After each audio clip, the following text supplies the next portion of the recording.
Hi guys, welcome back to another Dominations video, and welcome back to a season review. In today's video, we're going to be reviewing Season 8.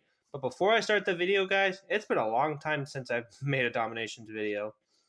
It's been about almost 2.5 months, I would say, and just want to say I'm sorry about that, guys. To be honest, Dominations is a very grindy game. It takes a long time to do stuff, and I was honestly getting bored of just making constant attack videos and stuff like that. So maybe I'll mix it up and do other videos on other games just to keep the content flowing. But I'll keep making Dominations videos. I know this is the primary focus of this channel so far, but I'm definitely going to be including other games so I don't get bored of making the same content over and over again. But on that note, let's get into Season 8. Get ready to reinforce the foundations in Season 8. Ready reinforcements. You can look forward to increasing healing from your supply carts. With a reduction in their attack speed, APCs can now have additional troop spawns but have less hit points. Your catapult towers will also shoot slower but deliver a devastating amount of damage to attacks. Ambush and armor traps will now additionally spawn defenders to come to your town's aid. Also, the storage capacity of caravans, oil wells, and farms has been increased. Once the season ends, all extra stored resources will be lost, to be sure to claim often. Alright, so let's see the bonuses themselves. So the quick victory star will be increased by 15%, but the battle duration will be decreased by 15 seconds. This is actually a very good buff in my opinion. The quick victory star, you guys, is the most important star to get in the game. It's one of the hardest because you always got to be quick with your attacks, so having an additional 15 seconds is always nice.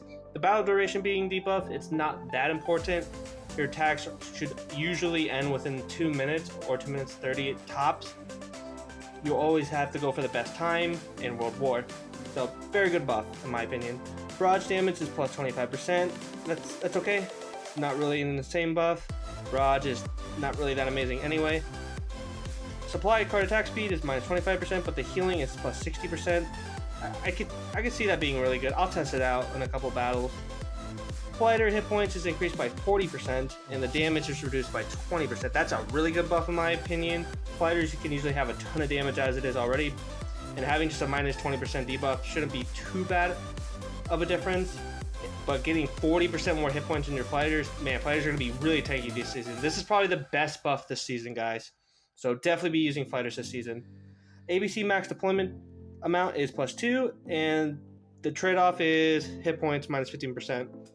I think that's a good trade-off. Losing 50% health is not that bad, and getting the full deployment from your APC is amazing. Alright, now going on to the defensive bonuses. Catapult damage is plus 60%. The catapult projectile speed is minus 33%. I've seen this, and I don't know, guys. I think catapults aren't really that amazing. It honestly looks like a debuff because it takes so long for the projectile to actually hit its target, and usually by then the troops are just going to be moved away from the projectile and where it lands. So I don't think this is a good buff. Armor ambush trap defender spawn plus 1, armor trap defender spawn plus 2. Always good bonuses to that. Now we'll go on to the additional unit bonus.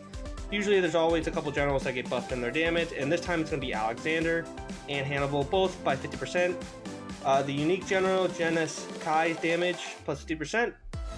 Amplified healing increased by 50%. Reinforced foundation healing plus 50%.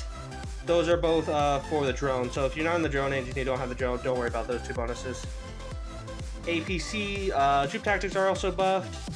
The R-66 Commando helicopter is also going to be buffed. The living flame projectile hit points is going to be increased. It's that building that has that big flamethrower, and it will shoot out like huge flame and do damage in an area. So that's nice. Siege elephant hit points plus 20%. Siege elephant archer damage plus 25%. Elephant stable hit points plus 300%. So good bonuses all around. There's not really any negative bonuses except for the offensive and defensive. Other than that, everything else is a buff. And for the last buffs, we got additional bonuses. Alliance Law Gold donation is going to be minus 50%. Notre Dame cost reduction bonus plus 100%. Pentagon training time bonus plus 100%. By the way, that training time bonus is going to be for the aircraft, so it's going to be really fast to train up your aircraft as long as you have the Pentagon. And as always, Oil well storage plus 35%, caravan storage plus 35, farm storage plus 35. So just nice bonuses to your storage overall. So to be honest, guys, I think Season 8 is definitely a step up compared to Season 7. Honestly, Season 7 was pretty bad with its bonuses because the trade-offs were that you would lose movement speed, and I didn't think that was good because you need to be fast with your attacks, and if you're losing movement speed on some of your troops, well, you're just going to be really slow. So I think overall, Season 8 is going to be a really good season, especially if you're a fighter main and you use fighters. That is going to be an amazing use. So overall, guys, what are your thoughts on Season 8? Do you think there could be an improvement? Do you like the bonuses? Do you not? Comment down below. And as always, guys, I will see you in the next video. Have a good day.